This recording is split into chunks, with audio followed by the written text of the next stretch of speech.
name was Joe Mithron. I don't know his last name, but let's say his name was Joe. Was convicted of killing 2 women in 1996, but later claimed to have killed a total of 10 people. He would sometimes turn his victims into burgers and sell them.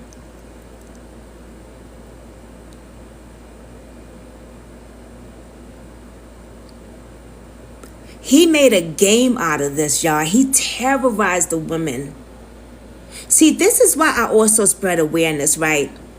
Not only for missing people, homicide cases as well, but for these monsters like him. Look at this crazy clown. Look at him. Now, I'm on my laptop as well. Let me, oh God, because I have another case I want to share with y'all. So we're gonna go back to him. But y'all, and what spooked me out even more was one of my followers said, oh my God, I remember eating from his restaurant when I was a kid. And I said, oh my God. And see, this is why I said, this is why I do what I do. Because you never know,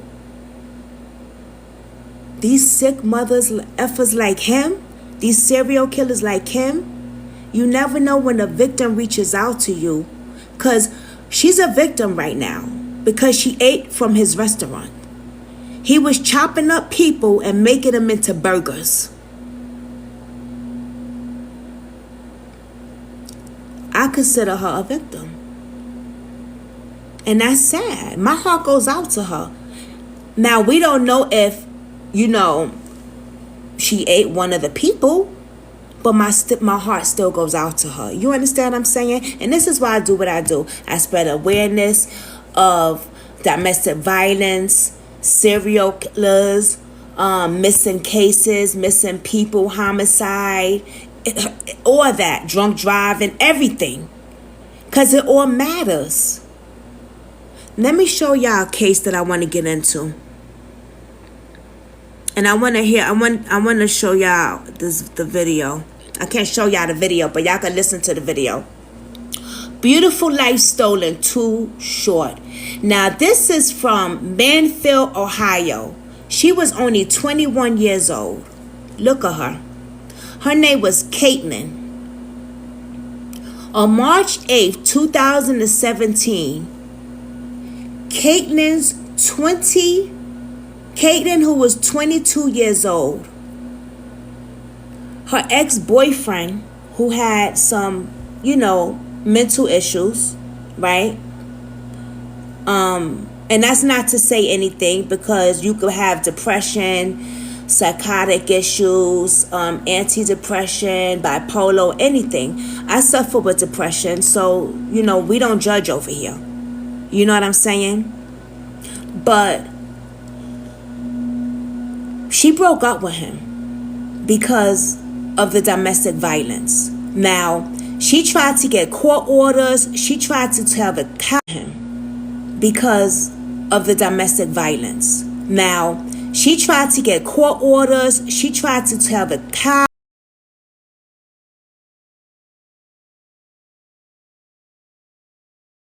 help she needed,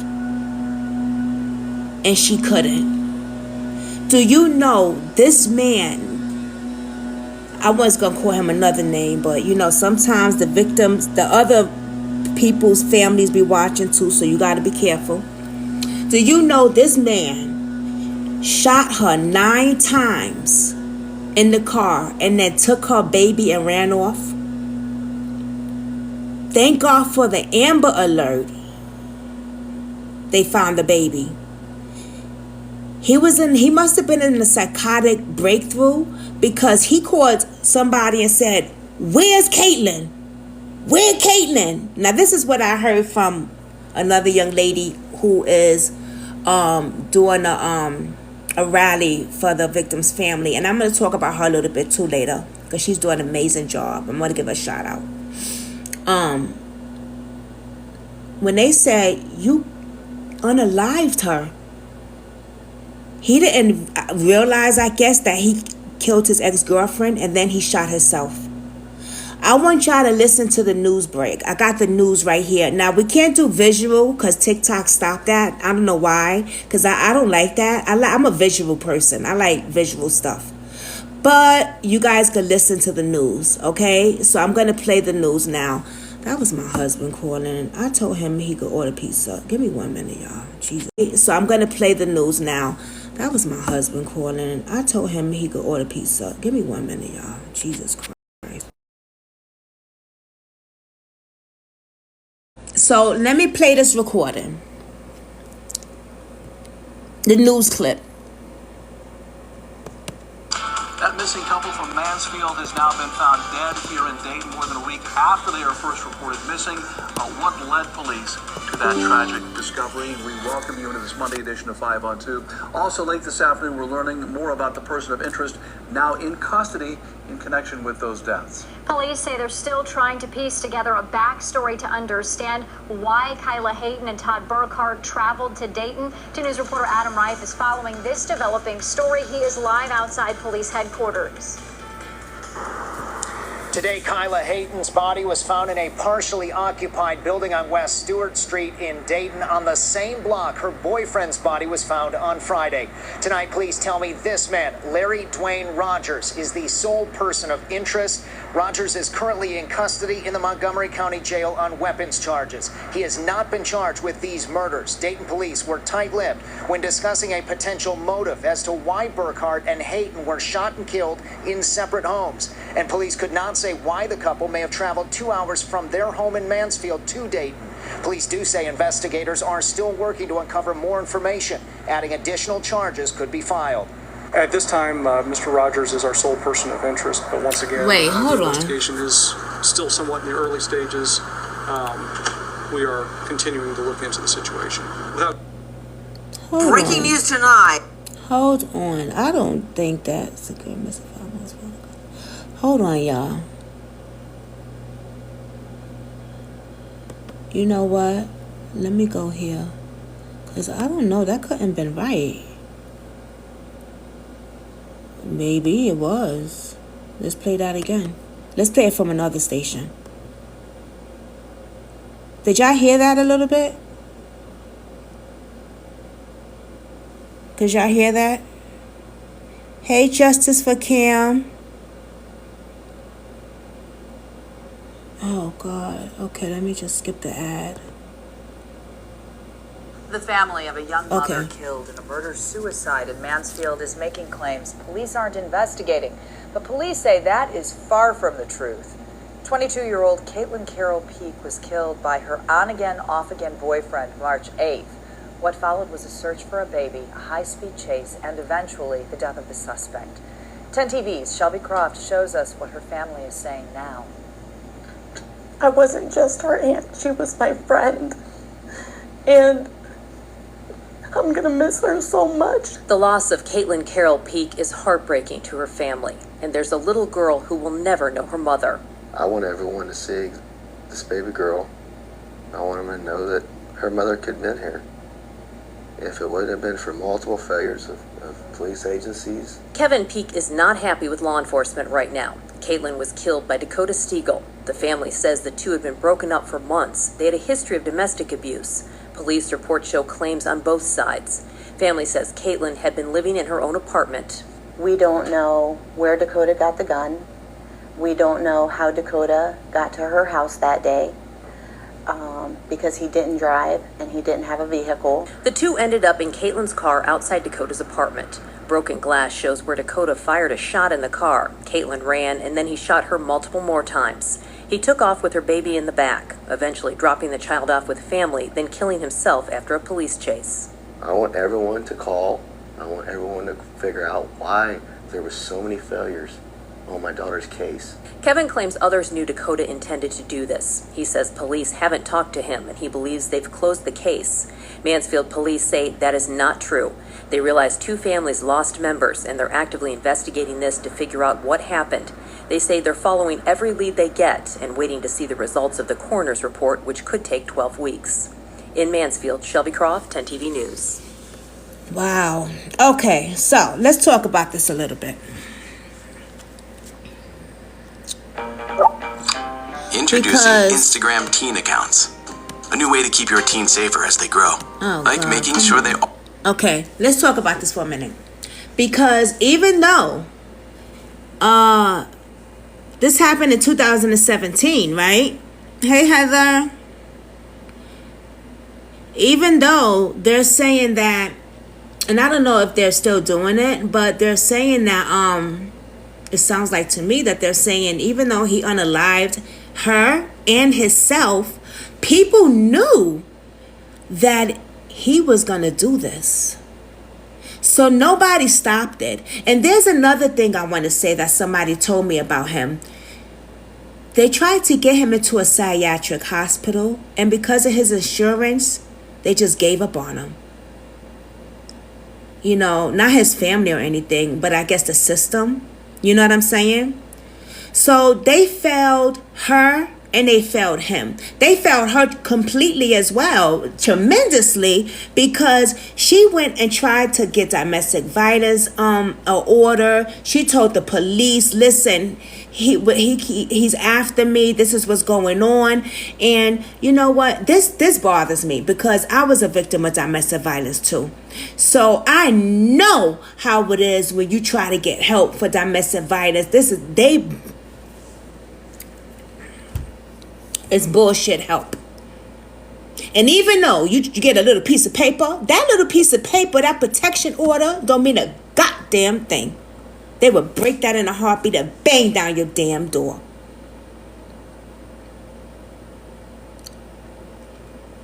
This is really sad. Domestic violence ain't nothing to play with, man. So if you're in it, please get help. Pack a bag. Get the hell out. I'm not even going to tell you, think about it. Stay. Get out now. I'm lucky to be alive. I remember when my ex-husband, and I say ex-husband because we're divorced now, when he put his hands down my throat, when he choked me, when he put a pillow over my face, when he dragged me and banged my head multiple times against the wall and said, bitch, I will kill you and bury your body and nobody will come looking for you. When he was right. He was right. Nobody would come looking for me. Who was going to come looking for me? I ain't got family like that. I ain't know my family.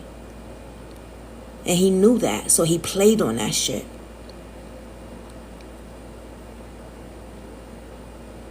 Men play on the fear. They know the fear. But I was a fighter. I fought him too. I fought. You hit me, I'm fighting you back. I ain't gonna stay hit now. But I can't fight you back if you put me in a headlock that I'm on the floor knocked out unconscious for a while. You know what I'm saying? But I'm grateful to be alive. This motherfucker, he shot this girl 9 times, I believe someone told me. I don't know how many, I can't say. But he unalived her a few times. He put bullets in this young lady. She didn't have a chance to wake up another day. She's not here with her loved ones. Sunday is Mother's Day? Look at her. Caitlyn is not going to be here on Mother's Day, another Mother's Day, with her baby girl and her family. Because someone who had mental illness that the state did not help get into the right facility took her life. Goddamn. Let's talk about mental illness now. Let's talk about that. Let's not be ashamed of it.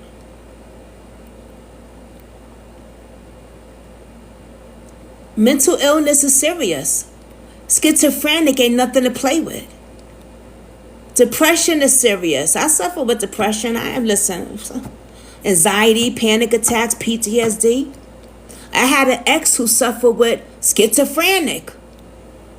That's the one who almost took my life. Not my ex-husband. I had another guy who beat me to death. And that's the one who trapped me for 8.5 hours in my home. And nearly beat me to death. And by the grace of God, I'm alive today. That's the one who was supposed to do 15 years and they only gave him 3. See, because I thought I could save him. I said, just take your medicine. You'll be okay.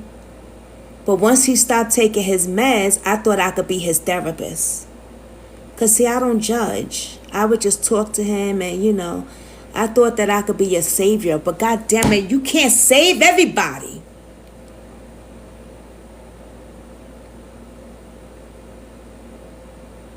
They got to want to help themselves. And I ain't got no degree. I ain't no psychiatrist.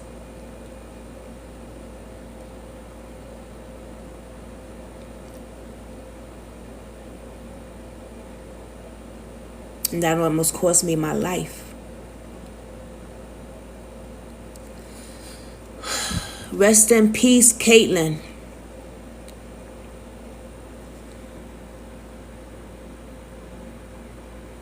Next case.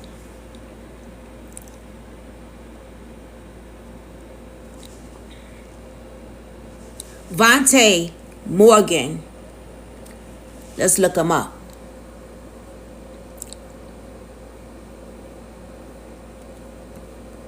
Now this case I'm familiar with. I ain't got to look him up to tell y'all about it, but I want y'all to hear the news.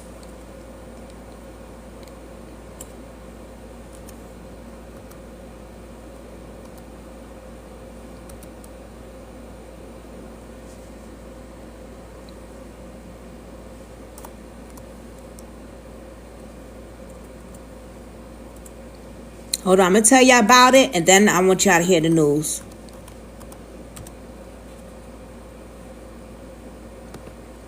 Now, this is some strange shit. Look at this handsome young man, first of all. Let me just show you how handsome he is. Okay?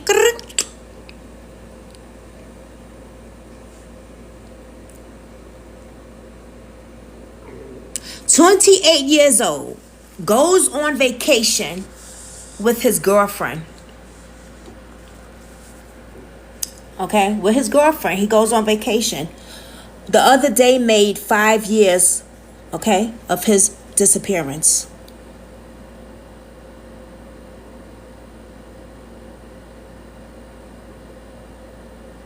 He went on Mount Chastity, California, with his girlfriend. Him and his girlfriend get into a little conflict while they down there.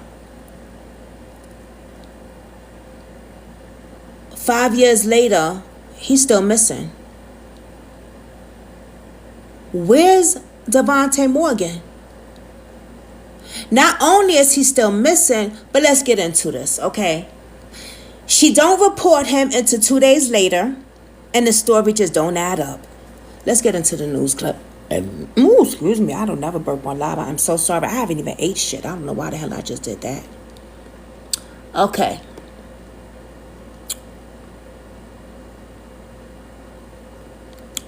Devontae Morgan, 5 years missing from okay, his mother pleads for help. Let's do this news clip first. How do you know when it's time to end a relationship or when to really fight for it to see if there's something there? I don't think there's a... Okay. I don't blame nobody. I just want my child to be found. Terry Barnes is the mother of now 29-year-old Devontae Morgan. She hasn't spoken to him since May 3rd of 2020. When I talked to him, he seemed to... he wasn't in the right place. Barnes said Devontae was sad about his cousin's death. She was out of town at the time and was not able to be at the funeral. That same day, Barnes said Devontae left with his girlfriend. I talked to him, and the girl had drove off. Caught him, like, had one too many drinks, and she drove off, and he was in Lake Tahoe. Lake Tahoe is about 200 miles north of San Francisco. Barnes thought it was unusual that he left because Devontae never leaves their neighborhood. 2 days later, on May 5th, he was reported missing by the Mount Shasta Police Department.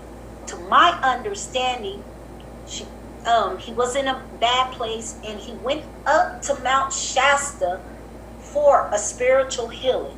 When he came back, he was going to be a preacher. Morgan has no ties to Mount Shasta. According to the National Missing Persons Report, his girlfriend said they had a fight at a hotel the night of May 4th. It said he went on a walk the next morning and never returned. The report said, quote, he had no destination, no cell phone or vehicle with him. Barnes says she was told a different story and believes it's suspicious. That young woman knows what happened to him.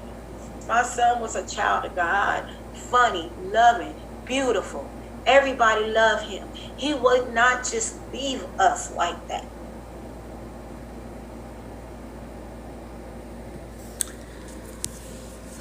Man, wow.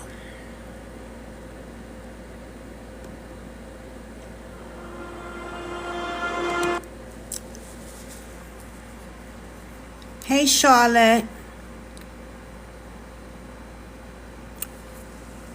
Now, I remember when his mother said he went up there for a spiritual healing. And when he came back, he wanted to be a preacher. That just dawned on me that I just heard that. Because, I be dealing with a lot of cases, okay?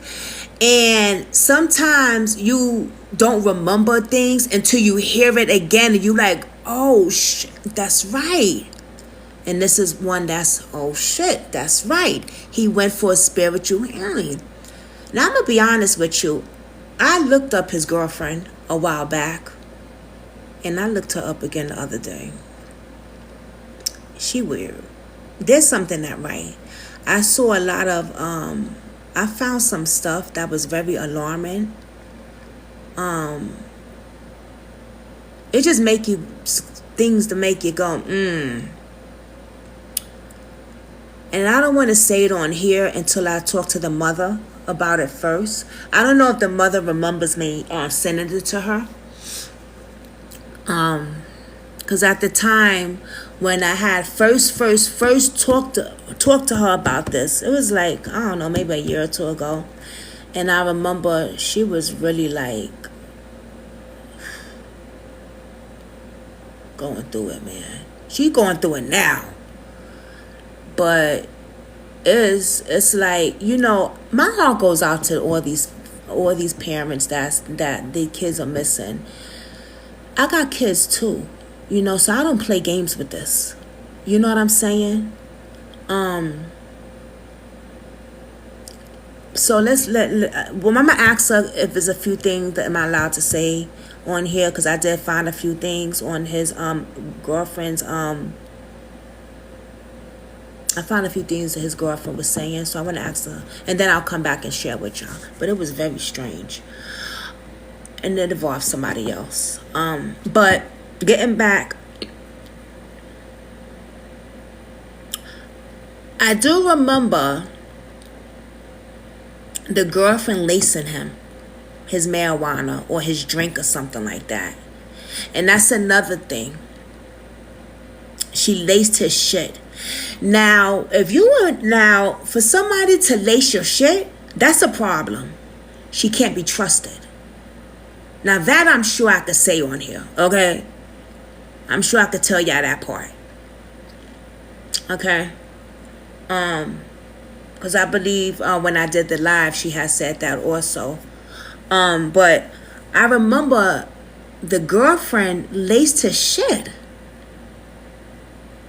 If someone is lacing your shit, get the fuck out the relationship, y'all. They cannot be trusted.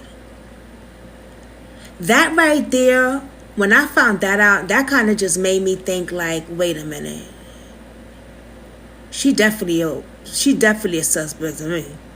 Because now he's missing. So you laced his shit, you get him up there on vacation. He want to go up there to just chill, have a nice time, get his spiritual healing. He's a man of God. You feel me? They get into a conflict. What the girlfriend said, they got into a conflict, right? And now he missing. Why didn't you report him when he went missing? Why did you wait 2 days? He's in a place that he don't know nothing about, right? He don't got no phone. He don't got no vehicle. And you wait 2 days to report him missing? And then you make a fucking song about him? Then you try to start a GoFundMe or some shit with him? You a weirdo, chick. The girlfriend is make you like something ain't right. Something ain't right.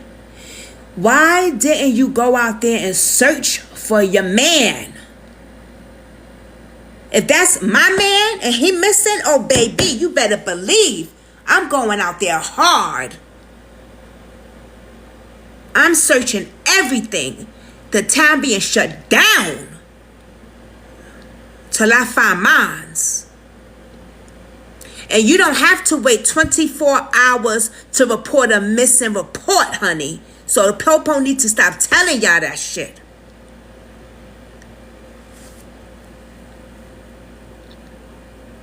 Hey, Tyler, Miss Tyler. Damn, I cannot say that name. I'ma just say, hey, missing. I see you, girl. I want to play something for y'all.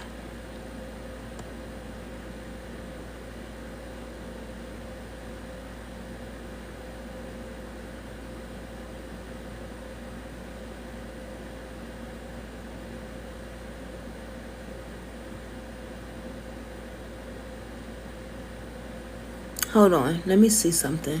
Hold on. Let me see. What is this? On May 4th, 2020, oh, let's listen to Devontae this. Morgan, a 28-year-old son and brother, went on a trip to Mount Shasta, California with his girlfriend. 3 days later, on May 7th, Devontae's girlfriend reported him missing. She explained that following an argument, Devontae left their motel on the morning of May 5th and never returned. Despite extensive investigations by authorities and Devontae's family, no trace of him has ever been found. It's been nearly 4 years since Devontae vanished, and investigators are still searching for him.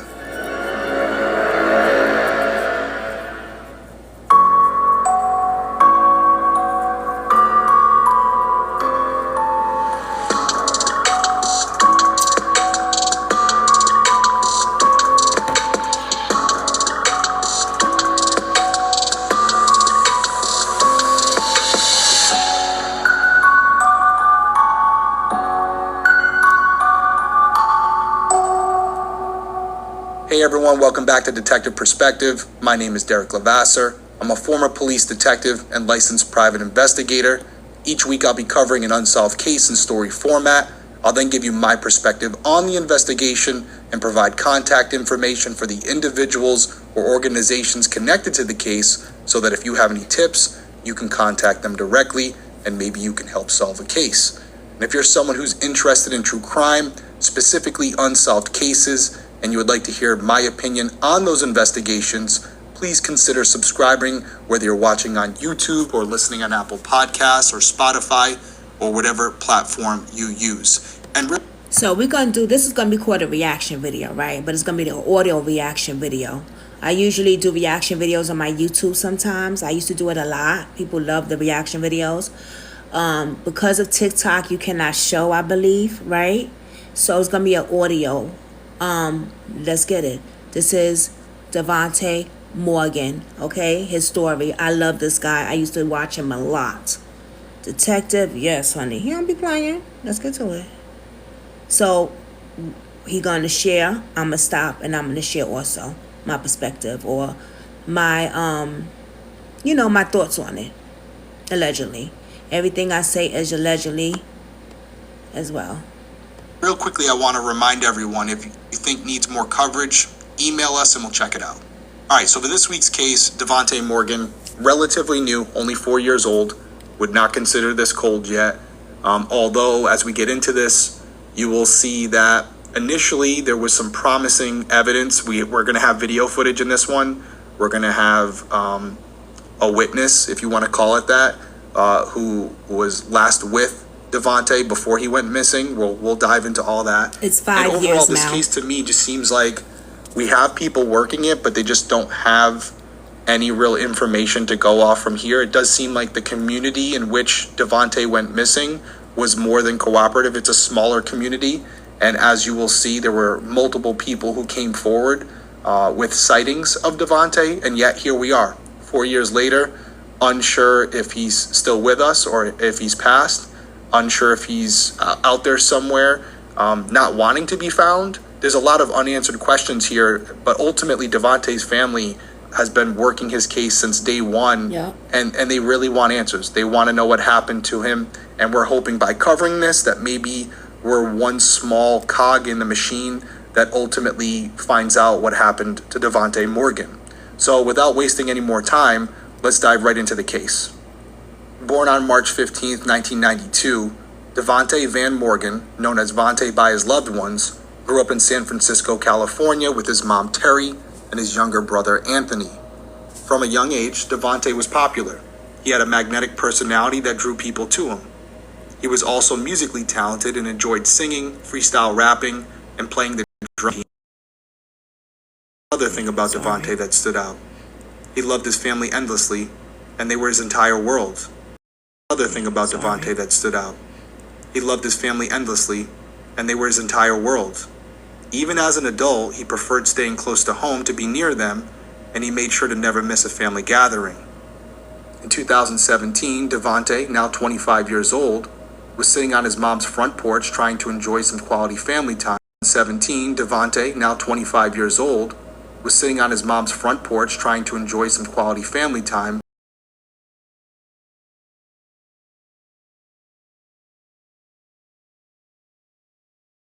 And had to be rushed to the hospital. Though Devontae survived his injuries, his brother Anthony told Investigation Discovery that Devontae... That was my husband calling twice. I just have to make sure if he's okay and nothing happened, because he usually don't do that if he knows I'm live. Give me 1 second, y'all. Hey, Katie. You want to come and join, or you working? Oh, yeah, the lady girl right here, that's his girlfriend. That's his girlfriend. Sorry about that, y'all. Okay, let's get to it. Devontae struggled with the feeling that his life was over. He was dealing with physical pain and walked with a limp, which left him depressed. Additionally, the trauma of being shot on his mom's front porch, a place he considered to be safe, weighed heavily on him. 2 years later, in 2019, Devontae was still struggling with the aftermath of the shooting when he attended a concert and met a woman 20 years older than him. They quickly became inseparable, and they started dating. Now, this woman's name hasn't been released publicly, so I'm going to refer to her as Sierra, which is obviously a fake name.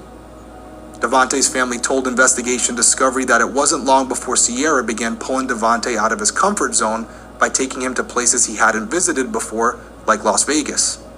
While this initially seemed like a positive thing, Devontae's family soon noticed red flags in the relationship. The couple appeared unhappy and frequently argued. And according to Devontae's family, Sierra was very demanding and constantly picked fights about everything. The couple faced some challenges, but they stuck together.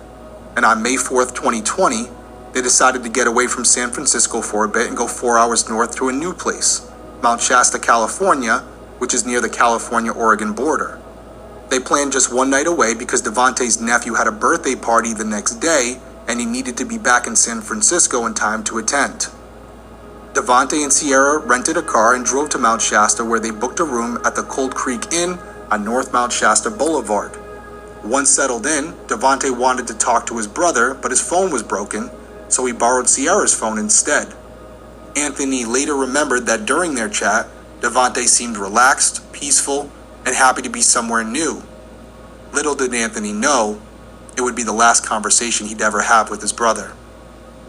On the evening of May 5th, Sierra called Anthony and told him that she and Devontae had argued earlier in the day, and Devontae left and never came back. Anthony later told Investigation Discovery that he didn't hear any distress or worry in Sierra's voice during the call, so based on her tone, he didn't seem to think it was an emergency, so Anthony assumed Devontae might just be out blowing off some steam and trying to cool off, which he had done in the past before when arguing with Sierra. However, 2 days later, on the morning of May 7th, Sierra called Anthony and his Aunt Ruthie and informed them that Devontae had never returned. They immediately knew something was wrong. Devontae wouldn't just disappear without contacting anyone. Ruthie told Sierra that the family was going to drive up to Mount Shasta to search for Devontae, and in the meantime, Sierra needed to report him missing. Now, there are two accounts of what Sierra told police when she reported him missing. According to NBC5's reporting, Sierra said that she and Devontae got into an argument on the night of May 4th, and she broke up with him. Despite this, they spent the night together at the motel. The following morning, she left to take a walk and catch the sunrise, which occurred just before 6 a.m. Sierra mentioned that when she returned to the motel around 9:30 a.m., she passed Devontae, but he still seemed upset, so they didn't speak. Sierra said that this was the last time she saw Devontae, and she noted that he didn't have his phone, but he did have his wallet. However, she wasn't sure if he had any cash.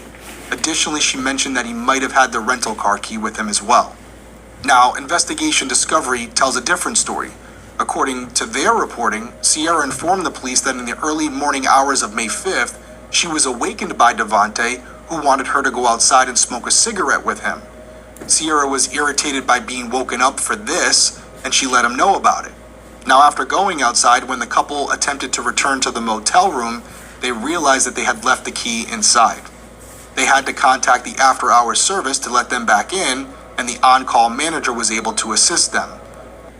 Okay, let's stop there. Let's talk about this, y'all. Katie, do you remember this case? We talked about this case a while ago.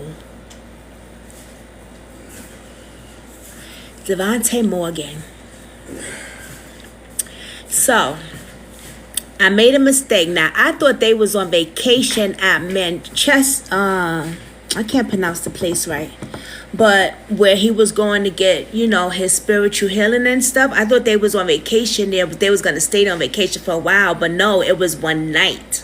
Because he had a birthday party, so he had to go home. That was my mistake. So, okay, interesting. I'm pretty sure I heard that before, but like I said, I'd be working into so many cases, it could have slipped my mind. It was a while ago, yes. Now I do remember that about the girlfriend saying she's seen him out on the deck or by the beach area, wherever they was at, right? About them having an argument, and she seen him out there, and because they had an argument, she really didn't speak to him. She just kept going. I remember that part. When you start to conflict your stories with the police, and the police find out that you conflict your stories, and it's two different completely stories, that's a problem. That's a problem.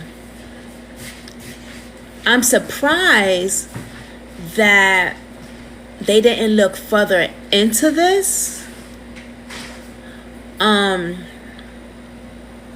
Because of right now, from what I understand, they're not doing nothing.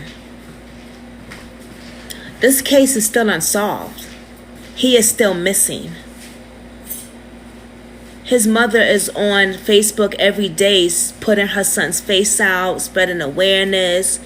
You know, she missed her baby. You know what I'm saying? She's like going through it.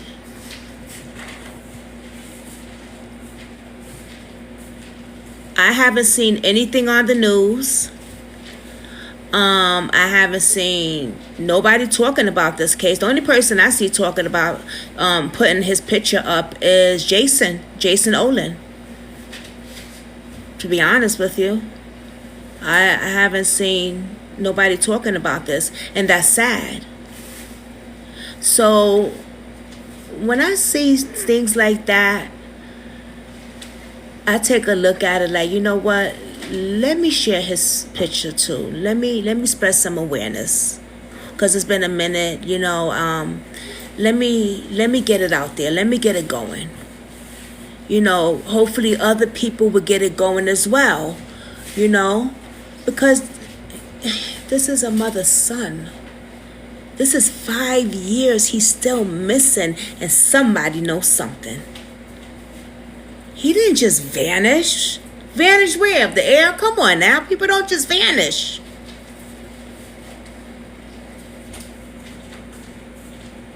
Yeah, he's still missing. It was 5 years Monday, I believe. Tuesday, Wednesday, Thursday. On the 5th, because I posted it. It just made 5 years. It's crazy, man.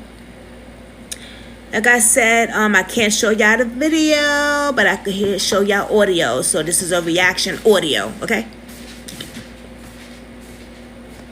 Once they were back in the room, they argued into the morning hours. Eventually, they went their separate ways to cool off. They both left the motel. Sierra went to watch the sunrise, while Devontae headed in the opposite direction. What if recording high-quality content...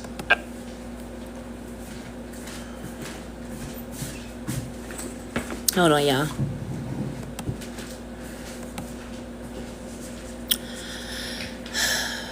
Okay.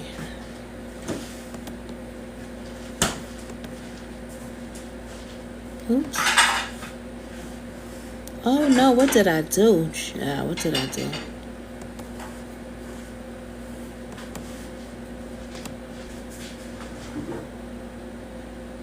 this case. So without kind of foreshadowing it anymore, let's just get right into it. Kevin Bartholomew Brain was born on what did I do? We're definitely going to be debating. Oh gosh, I don't know what I did, y'all. Hold on, I done messed up somewhere. Contact the after-hours service to let them back in, and the on-call manager was able to assist them. Once they were back in the room, they argued into the morning hours. Eventually, they went their separate ways to cool off. They both left the motel. Sierra went to watch the sunrise, while Devontae headed in the opposite direction. At around 9:30 a.m., as Sierra returned to the motel, she saw Devontae on the other side of the street walking on North Mount Shasta Boulevard. He still looked mad, so she went back to the hotel without speaking to him. Sierra explained to the police that it was common for her and Devontae to spend time apart to calm down after arguments. However, it wasn't normal for Devontae to be gone more than 24 hours. Now, just for the record, I don't know if Sierra had told two different stories, or maybe NBC and Discovery ID just relayed the information differently, so let's just keep that in mind as we move forward. Now, the police later told Investigation Discovery that when Sierra reported Devontae missing, she didn't seem upset or concerned. Instead, they described her as being all over the place and quote-unquote loony. That was their words, not mine. And because Sierra didn't seem to be too worried, the police initially figured that Devontae was okay and might have just stayed at a different hotel to get away from Sierra. When Devontae's family arrived at Mount Shasta, they talked to Sierra, but she was completely unhelpful. According to Anthony, she spoke in riddles and made little sense, as if her mind was constantly spinning and she was just blurting out whatever came to mind. For example, she said something along the lines of, quote, "Devontae's here, I can feel him here. Oh, I think he's crazy. But this doesn't make sense, because if the tree started talking to the moon and the moon started talking to the stars," and she just kept going on like that. Now, this might seem exaggerated, but I looked at Sierra's Facebook, and she does have let's just say she has a unique way with words. And I'll throw that up on the screen right here so you can see it for yourself if you're watching on YouTube. And with all of these riddles, Okay, let me read some of them. God has a message for you. You run shit when you can make your ass blink and your eyelids think. Until then, we'll watch your devilish ways. How impressive, you said. This town is smaller than a dog's asshole. No one gets lost, yet everyone goes missing. How convenient in all events, God's keeping your decent receipts. Who did you think gave you the gift you gave today? Not your buddies, 'cause God's been watching you in this divine time. That's karma back. It's easier to fill up than payback. Okay.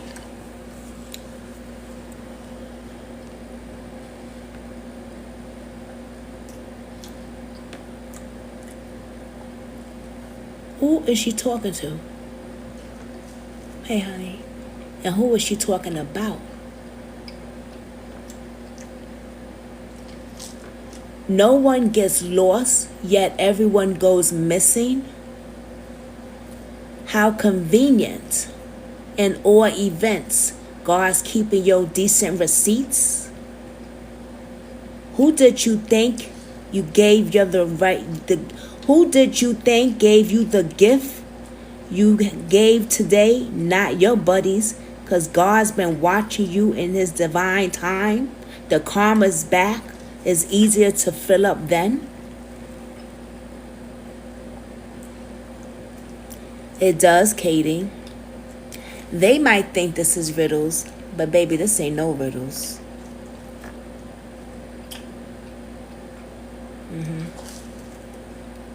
This ain't riddles.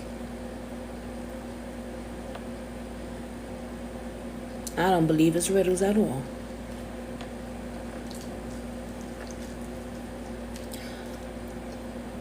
And we're gonna follow a few other things by looking at dates and times of this crap. But let's continue to what he got to say. Davante's family struggled to take Sierra seriously. Initially, they tried to trust her, as she was the only one with any leads on Davante. However, her behavior made them wonder if she was intentionally trying to throw them off the trail. They started to question if she had something to do with Davante's disappearance. The family sat down with the Mount Shasta police and they expressed their concerns about Davante's whereabouts. Each family member emphasized that Davante was very close to his family and he would never leave without reaching out first. They made it clear that something was wrong. After witnessing the family's genuine concern for Davante, the police began to take his disappearance seriously. They entered his information into the missing persons database and posted on social media in hopes of generating leads. They also checked hotels, county buses, taxi services, Greyhound bus lines, and Amtrak in Siskiyou County, but found no record of Davante using any of these services. Katie, yeah, in a way, it's kind of a riddle, yeah. What I mean, like, is not a riddle is she's not exact. Well, yeah, it is kind of a riddle. But I mean, when I mean, like, it's not a riddle, it's like she's not whacked out. That's what I mean, like that. Like, she knows exactly what she's saying. That's what I mean. I guess I meant, I kind of got it like a little... I set it off. But you said it right. I feel she told the story somewhat in the riddles and her story. Right. That's what I meant. That's what I was trying to get at, what you just said. Right. So it is kind of a riddle. You're right. Yes. Yes. You said it just the way I was trying to say it. Yes. Exactly. And you know something too, the fact that he's missing and he ain't never been down here before, and you are not even concerned that your man is missing, worries me. Because let me tell you something, if this man right here go missing, I'm shutting the town down, baby. Okay? For real. Like, huh. Oh shit. Hold on, y'all. I gotta put this down. Damn, I can't get this damn right because my hand... Okay, there we go. I'm shutting this shit down. Katie too said me too. For real. So for his family is out there. First of all, he's missing in a place he knows nothing about. You're not worried about him. You're not helping his family out at all to search for him.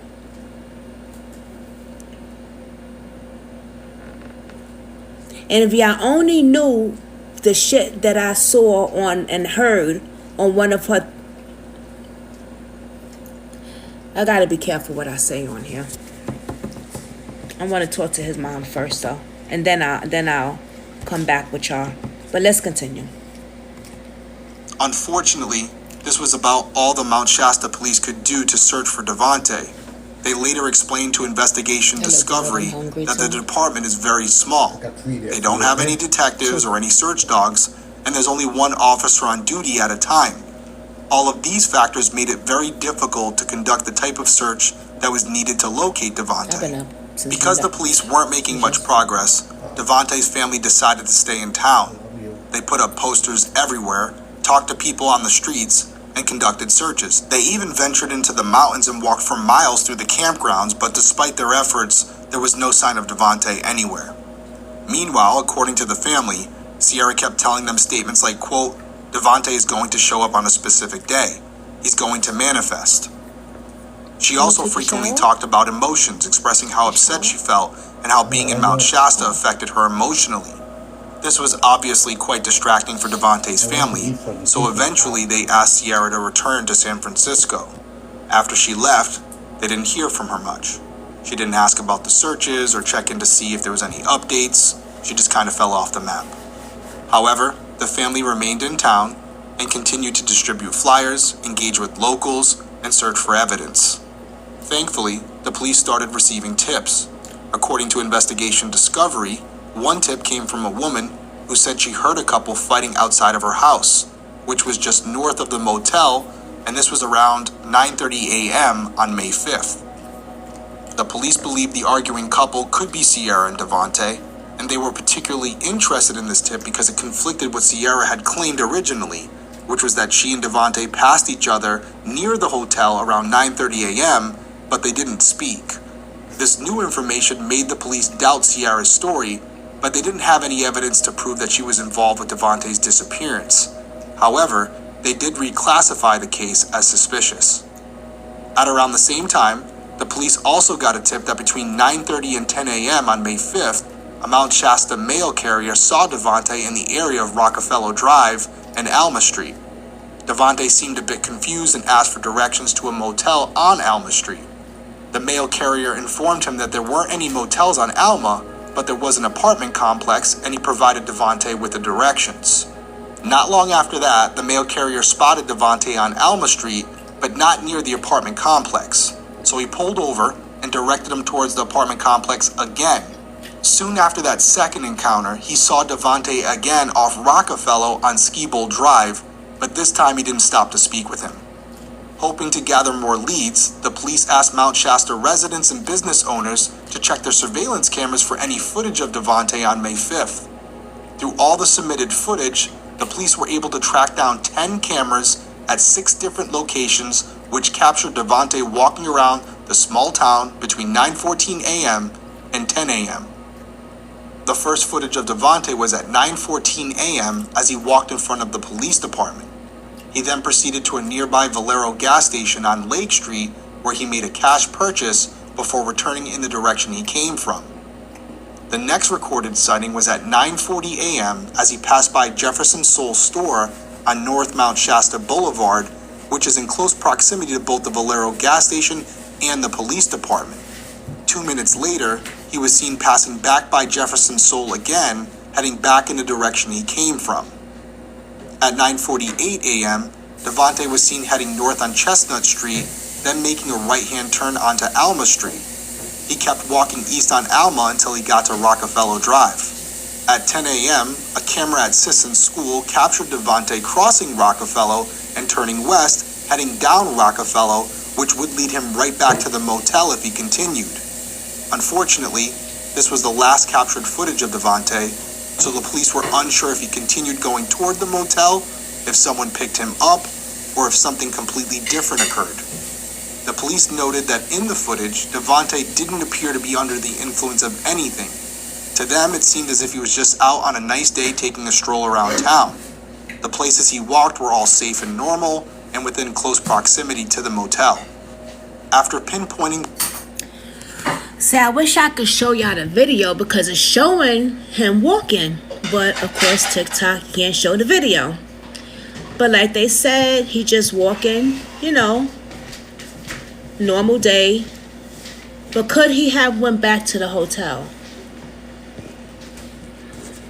Thank you, Tony Antonio, Big Boss, for liking the live. I appreciate that. Thank you for supporting it. Don't forget to share it, everybody. This is a missing case. 5 years now. He has been missing. Davante Morgan. The last time he was seen was when he was on vacation with his girlfriend. And I'm going to say vacation still because it was a trip that he was taking to cleanse himself. You know what I'm saying? It was a one-day trip, so still a vacation to me where you're going somewhere you've never been.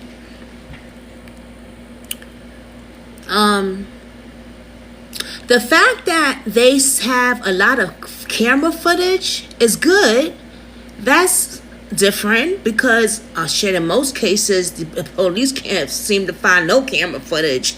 I mean, it just be seeming like the shit just be disappearing, you know. So the fact that they do have camera footage, and I remember this before about them saying they have camera footage of him and stuff.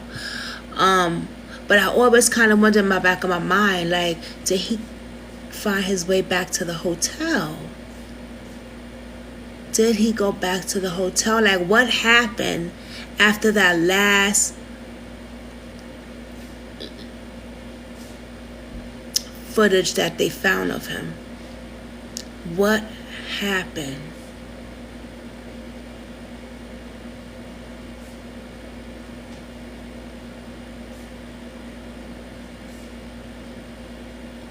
My problem is, and not my problem, but I was just like thinking, like, why didn't his girlfriend go looking for him? Not the fact that she said, oh, we argue, but he usually don't be gone in 24 hours or 2 days. Girl, he don't know where he going in Chester, whatever the hell this place is. It was 5-10 minutes long. You should have been out there looking for him. Why you let him wander in these streets? He's already lost. He already asking the damn mailman where to go, where's this and where's that, where the motel. He couldn't. I think he was trying to find the motel where he came from. But then they said something about apartment complex, like an apartment thing. I don't know. I think he was trying to find his way back to the hotel. That's what I'm thinking. And I think he probably got lost, probably found a store, got something to drink. He's like, it's a nice day out. Then he probably found his way back. I don't know. All I know is this young man is still missing. And the last time anybody know where he was is with this young lady in the corner right here. Jennifer McGee.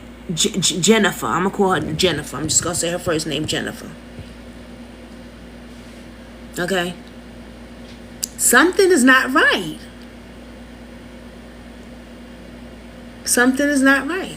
Let's continue. The last time Devontae could be seen on camera, the police watched surveillance video for a consecutive 72-hour time period, but they didn't see him on any video footage again. At this point, it became clear that the police needed to search for Devontae in the areas he had last been seen, but in order to do that, they needed to reach out to outside help. According to the Mount Shasta Herald, the police requested assistance from both the Siskiyou County Sheriff's Department Search and Rescue Team and the Southern Oregon Search and Rescue Team. The two teams, along with police, family members, volunteers, and cadaver dogs, conducted a grid search of all areas within approximately 1 mile of where Devontae was last seen. Despite these efforts, no trace of Devontae was found anywhere. While conducting physical searches, the police also tracked Devontae's phone and financial records. According to NBC5, cell phone records indicated Devontae's phone was last pinged in San Francisco on May 3rd, the day before he arrived in Mount Shasta. This aligned with the fact that Devontae's phone was broken and he hadn't been able to use it on his trip. The police then conducted a manual ping, which confirmed that the phone had not been used or turned on since May 3rd. The police also tracked 2 bank cards that had been in Devontae's possession when he disappeared. They found that one card was actually in the possession of a family member and had been used one time, while the other remained unused. Additionally, the department filled out a search warrant for a Chime credit card believed to be in Devontae's possession. However, that request was denied, preventing the police from confirming whether the card had been used or not. Now, when it comes to this particular incident, without knowing the details of why it was denied, it would be unfair for me to completely go in on Chime on this one. The paperwork could have been filled out improperly. There could have been something where the credit card itself did not belong to Devontae, and based on policies of the credit card company, they weren't able to divulge information about a card that wasn't owned by the person in question.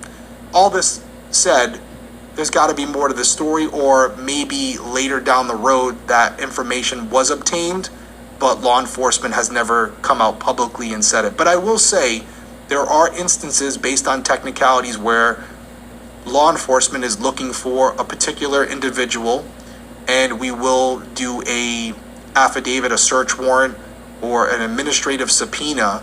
And there are cases with these bigger companies where they do deny you. You need more information. You need something signed by a judge before they'll give it to you, because they have policies in place as well, and they're trying to avoid potential litigation where maybe there's someone who wants to be left alone and doesn't want to be found, and they disclose this information to law enforcement without the consent or permission of the owner.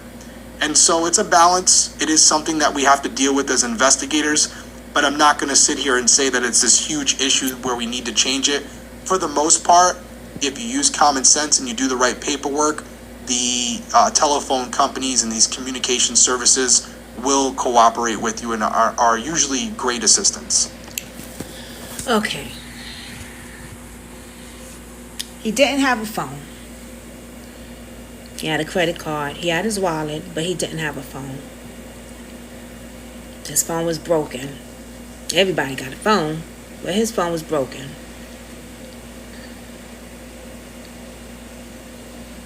Anybody got anything in the comments they wanna say? I don't think that he just ran off. He was very close with his family. From what I heard.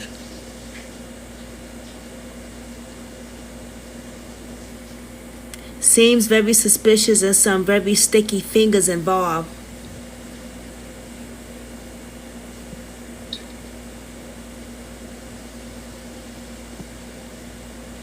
Yeah.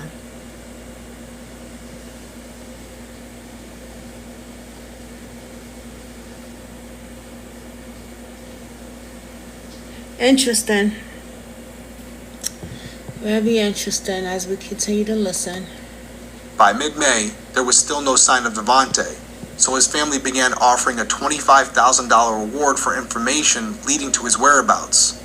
His grandmother also issued a public plea stating, quote, "We just need you to come home. Get in touch with your grandmother. You know my phone number by memory. Get in touch with the police department. Get in touch. Get home." The family also hired a private investigator, a decision supported by the Mount Shasta Police Department. They met with the PI and fully disclosed all relevant facts and information pertaining to the investigation. And I will say, this is awesome to hear. It's great when you have a police department who acknowledges their shortcomings and realizes they may not know everything. And even if they are capable of handling this case, having an outside party with relevant experience come in to take a second look at the facts and see if they see something differently that may assist in finding Devontae, it's awesome to hear. And I'm not saying that as a PI myself, I know I'm a little biased, but this is a case that's relatively new and in most instances would not be opened up to outside entities not within the law enforcement community. But clearly, Mount Shasta from the beginning here has said right out, listen, our capabilities are limited. We can use all the help we can get. So I'm really glad to hear that they were cooperative and on board with this and provided the information to the private investigator needed for him or her to do their job as well. As May turned into June, Devontae's family remained in Mount Shasta and continued to distribute flyers, knock on doors, and also conduct even more searches. But with no sign of Devontae anywhere, the family eventually had to return to San Francisco. The Mount Shasta police chief told ABC7 that, at that point, he didn't have any solid theories on what happened to Devontae. The investigation was still being treated as a missing persons case, although the circumstances surrounding Devontae's disappearance were considered, quote, highly unusual and suspicious. It sure By May is. of 2021, a year had passed since Devontae went missing. The Mount Shasta police reported that they were continuing to investigate any leads and remained hopeful for a resolution in the case. During this time, Devontae's mother Terry spoke to NBC5, expressing her belief that Sierra knew more than she had disclosed. Terry emphasized, quote, that young woman knows what happened to him. My son was a child of God, funny, loving, beautiful, and everybody loves him. He would not just leave us like that. May 2022 marked 2 years since Devontae went missing. Terry told NBC5 that she felt like she was losing her mind over her son's disappearance. Wow. She explained that Devontae wasn't just her son, he was also her best friend, and she missed him dearly. Terry expressed her determination to never give up on finding Devontae, mentioning that she continued to post flyers whenever she went to Mount Shasta. In May of 2023, 3 years had passed since Devontae disappeared. The Mount Shasta Police Department reassured the public that the case remained open and under investigation. They said they still considered Devontae's disappearance suspicious, and they had identified Sierra as a person of interest, but not a suspect. In September of 2023, Investigation Discovery released an episode of Disappeared focusing on Devontae's disappearance. His mom Terry and his aunt Ruthie both expressed concerns about Sierra's story. The police also stated they believe Sierra knows more than she's telling, though they admittedly don't have anything to charge her with. Other family members speculated whether Devontae may have fallen victim to foul play at the hands of a local. His brother Anthony thinks it's possible he was targeted because he was an outsider from San Francisco. Unfortunately, this is the latest update we have in Devontae's case. As the 4-year mark approaches, his family asks everyone to share Devontae's name and story, and if anyone has information, please come forward. The family is desperate for answers, and they just want to bring Devontae home. All right, let's get right into this perspective, because it's going to be pretty clear-cut, right to the point for the possible scenarios here. But before we get into the scenarios, They laughed at me when I used the pink salt trick, but Hold on, y'all.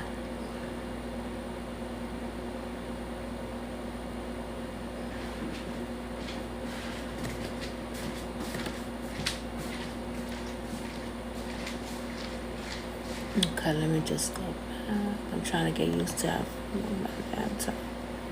The reason I want to talk about Sierra is I know on the surface her behavior sounds very suspicious, especially some of the things she said and how she has said them. Like I said, the police department And there's a lot more that she has said. Their words. Here's what I'll say about that. I don't necessarily disagree with the assessment on the surface, but I will say when we as detectives are trying to determine if someone is being deceptive with us, there's not some telltale behavior or word that indicates definitively that they're lying. What we normally have to do is develop a baseline for that person, and we'll ask them a series of controlled questions that are not stressful, that they would be able to answer pretty easily without creating any level of anxiety.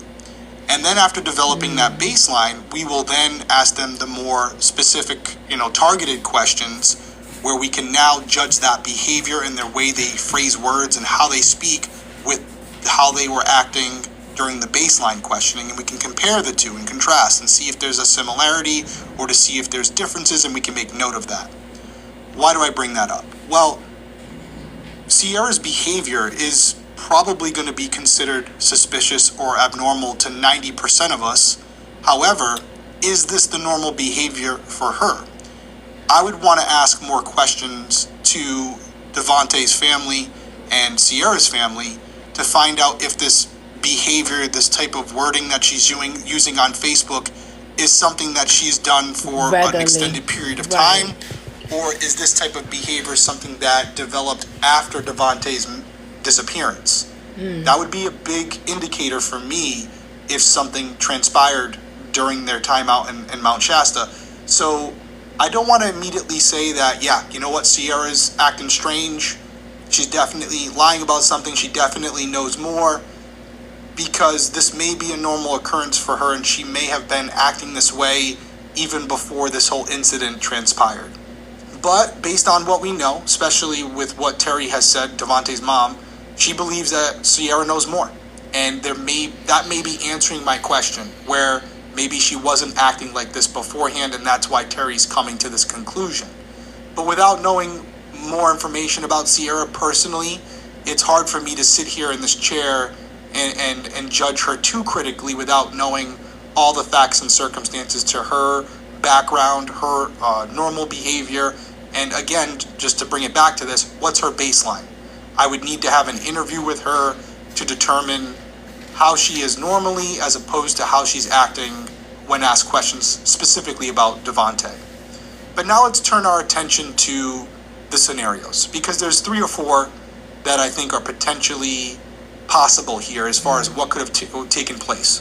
The first one. Hold on before he continue with that. You know what? He does make kind of a good point, because was she acting like this her whole goddamn life? Or was she acting weird and out of place when he went missing? Now, I've been on her Facebook. I've been on her YouTube. I've been on a lot of, on her Instagram. I've been on some okay, I've been seeing some stuff.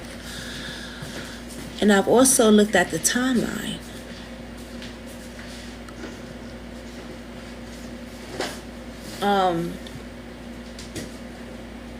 And I'm gonna speak for myself. I noticed a lot of her behavior. Maybe I shouldn't say it, because I didn't look at all the timelines. So maybe I should wait until I go back, because it's been a minute. I'm gonna shut my mouth. Let's continue. An argument ensues between Ciara and Devontae. There's some type of altercation after Devontae gets back from his walk, which we know that he was seen multiple times on.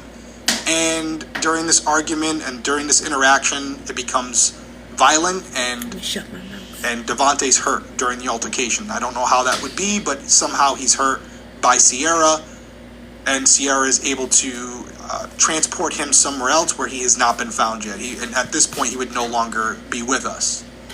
I always say this with everything. Yes, it's possible. Is it likely? In my opinion, no. I feel like with the neighbors that we had who heard the argument earlier in the day, if there was an altercation later in the day, maybe a gunshot or something like that maybe takes place, they would have heard it. They would have heard this altercation again. For the most part here, barring some discrepancies, Ciara's account of what transpired is pretty accurate. She said that they had this fight. Devontae went out for a walk. She went out for a walk. They were not together. Those time frames essentially line up for the most part. And as I said earlier, the discrepancies in the story may not be contributed to Ciara. It may be something with NBC and Investigation Discovery where the wires were crossed, or they decided to convey the information differently in their reporting. There's a lot of factors there, but that's a big gap of factors. Okay, I don't know about that, because that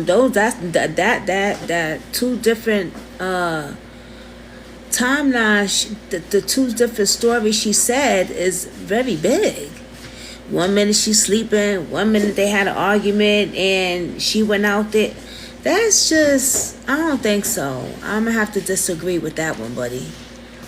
I'm gonna have to disagree with that one. I don't think NBC, ABC, and TBC got that shit confused. I think that shit came out of her goddamn mouth. Let's continue. For the most part, being critical, her story's not way off, where she said, yeah, this is the last time I saw him, and we have physical evidence to show she was with him later that evening. It's not that far of a difference between what she has told police.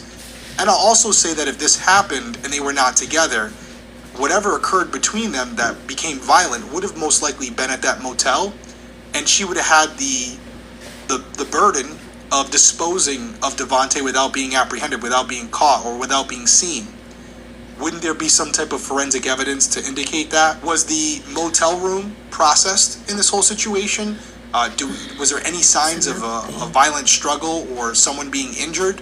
And then the bigger question, how would she transport Devontae if it was against his will, or if he was no longer conscious and capable of defending himself? How would she do all this? I think you will find, and I think most of you will agree, in most instances with cases like this, it's usually the other way around, where if it's a man and a woman, usually it's the woman who goes missing and the man is somehow connected to it because he has the capability of not only hurting the woman easier, let's just call it what it is in most cases, but also carrying her or disposing of her body easier as well, just due to his own physical attributes. And we know that Devontae was approximately 5'11", 165 to 170 pounds. So not a huge guy, but not tiny. And he seemed like he was in decent shape. So I feel like it would be very hard for Sierra to overpower him unless there was a weapon involved. And if it was a gun or a knife where there was this major altercation, I think the same neighbor that heard them arguing in the morning would most likely have heard them in the afternoon. So let's turn our attention to a couple other scenarios. Okay, thank you, Katie, for joining me, baby. It don't have to be a knife. It don't have to be, and I have to disagree with something else too. A woman could unalive a man. That's not true. Look how many serial killer females we got out there. I mean, he's a detective. He should know this. Come on. We got a lot of serial killers out there. Or females at that. When there's a way and their anger takes over them, anything is possible. It don't have to be a knife, a gun, where a neighbor could hear something. It could be anything. A rock. You know, and I'm sorry to say this, but, you know, because I don't, you know, but it's true. It could be a rock, could have knocked him out, anything. Did the police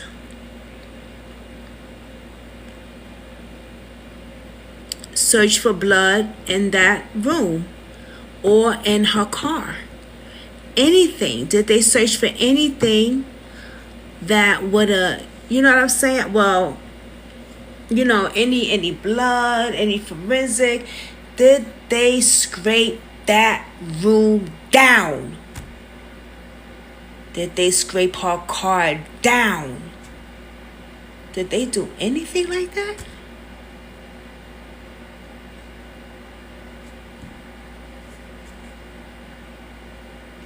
That's what I want to know. And I remember talking about this the first time I talked about his case, and I can't remember what his mother said. So we know we're gonna have to do a part 2 on this. But let's continue, because I can't remember what she said when we asked her that. Because did the police scrape that room down? Did they do anything?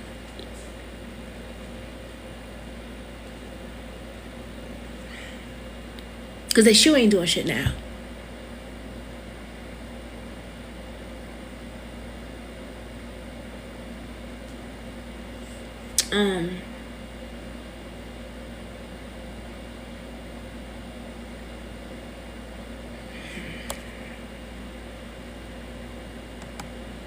Quick one, Devontae's out on a walk.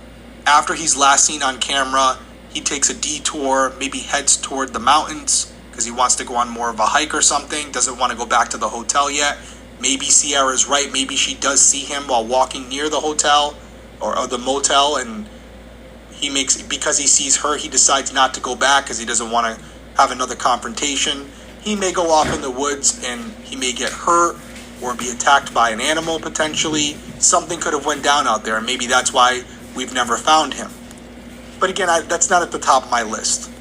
To me, there's 2 scenarios that are more likely. The first being, as soon as we see him on camera, the last time we see him on camera, someone approaches him, maybe befriends him, they start talking, could be a male or a female, right? They decide to offer him a ride, they're going to take him somewhere.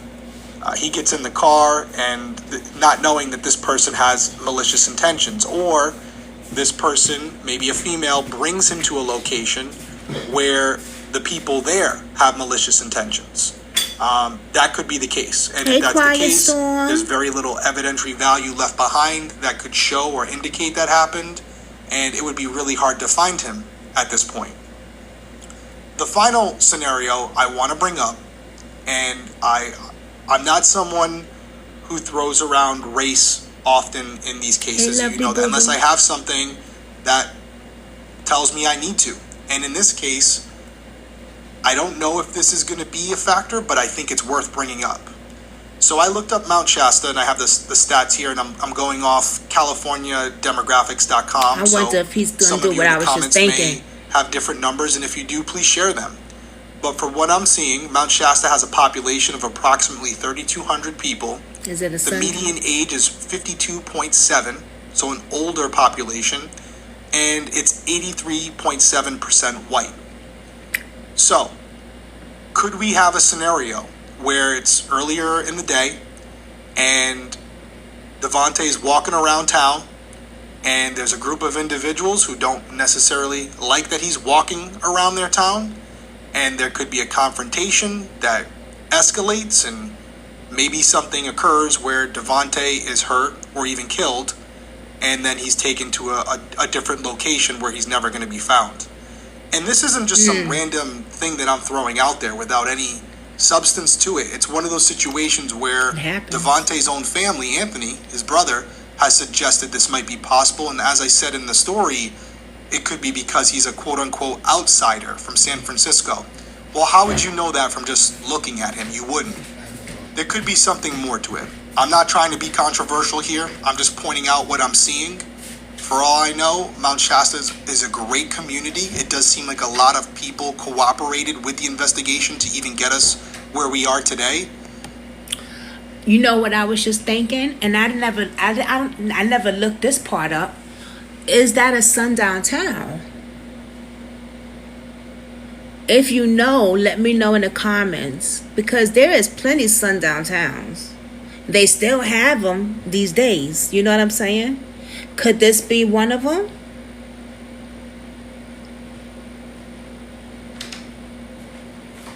We don't know.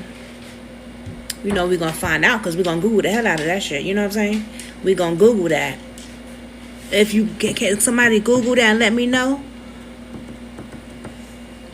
If not, we're going to do a part 2 anyway, and we'll talk about all that in part 2 next time.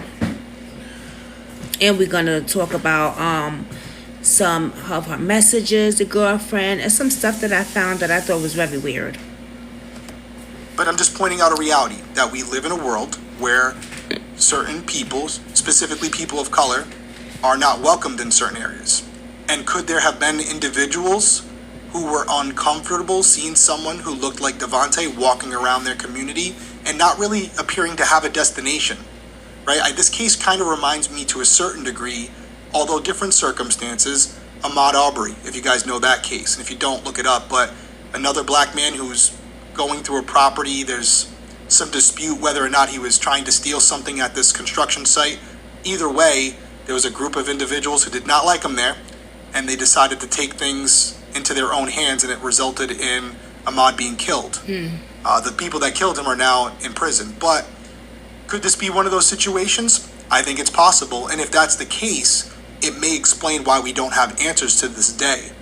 Because if the people responsible for this are from that community and grew up there, they would absolutely know where to bring someone so that they would never be found.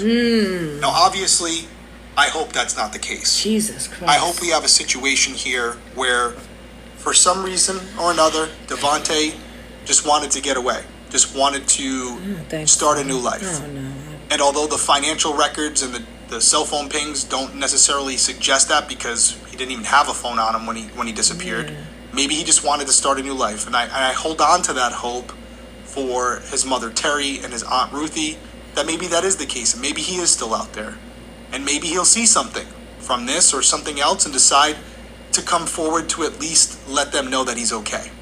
That's my hope. And that's why I'm classifying this case in this episode as a missing person, because we have no reason to conclude that he's not still alive. Right, and we're going to hold on to that hope. And obviously, my thoughts are with Devontae's family and obviously Anthony as well. I don't want to leave him out. We're all rooting for you guys, and we're here to support you. And hopefully this case is still relatively new. I know that there have been a couple different agencies involved. Maybe the FBI will be involved as well. We know that there's a PI working the case. So there's some options here, and it's still early. And also maybe Sierra comes around. Maybe she gives us more information. So we'll see how it all plays out. And I'm hoping someone out there who's watching or listening to this episode may know something. And if you do, please contact authorities immediately. And just for everyone out there, I'm going to give a quick recap like I always do. Devontae Morgan was last seen on May 5th, 2020 at around 10 a.m. walking west on Rockefeller Drive in Mount Shasta, California. He was wearing a black knit turtleneck shirt, black sweatpants with a white line, and San Francisco 49ers rubber slides. Devontae is black, 5'11", 165 pounds with short black hair and brown eyes. He has a slender build, a mustache, a goatee, and he walks with a slight limp. Devontae has multiple tattoos, including a money bag on the top of his left hand. Anyone with information is asked to contact the Mount Shasta Police Department at 530-926-7540. Real quick on a lighter note for my people that are watching on YouTube, because I know I have some detectives out there who are very aware of the details, and some of you may have noticed I'm wearing the same shirt. Okay. Now you're talking about his clothes, but we love your shirt. This was very. When I did my YouTube videos, on reaction videos, I watched him a few times, so I do like him a lot. There's some other content creators that I really like. We'll get into those content creators and do reaction videos. I wish I could show it. I hate when it's not a visual thing, because I'm all about visual. To me, it's just better. But this was audio reaction video, so, you know, I can't do visual because YouTube stopped the visual. I don't know why. That's crazy. But if you do follow me on YouTube, Brooklyn Squad Real Life Advocate, come on over there next time and I can show the whole video, because on YouTube, you know, we could show the video. You don't have to do just audio. But I really pray that his family gets justice. I really hope we're going to have to do a part 2, because this is not just going to leave it like this. Because there's some stuff that I want to bring to light myself that I seen. I'm going to ask his mother if it's okay first, if I could bring it to light. And if she says, go ahead, girl, do it, I'm bringing it to light. We'll do a part 2 on it, and I'm going to pop up everything and let y'all hear everything that I found when I first started getting into this case. Okay? But I really hope that his mother gets justice. It's a shame that it's 5 years now, and this young man is still missing. He's a brother. He's a grandson. He's a nephew. He's a son. You know what I mean? Like, and I truly believe that somebody knows something. I know that. I know for a fact somebody knows something, and I'm putting that on the table. I know somebody knows something. There's no way in hell nobody don't know nothing.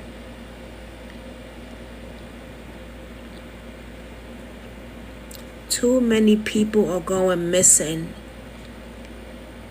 and people are not speaking up, and that's sad. He could be your son, my brother, my cousin, your uncle, your friend.